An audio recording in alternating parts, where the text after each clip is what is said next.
No, predstavljam vam bivak pod Muscem, 1550 metrov višine. Evo, streha je taka moderna, nesimetrična in spodaj znotraj je ena miza in pa ležišča, ki so 4 in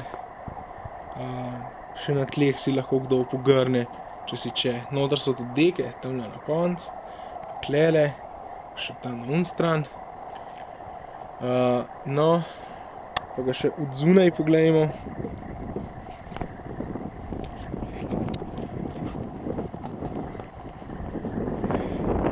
Takle je, evo ga.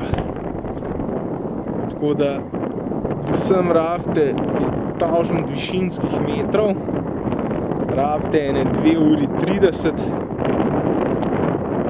Pot je pa kar lepa, ja. Čeprav malo se vleče, no, ampak drugače pa v redu. Da vam ga še iz drugih strani pokažem, evo ga, takle je. Bivakec. Priporočam, da pridete sem prespat. Ja. Pol. Tako da, ja no, to je to. Bivak.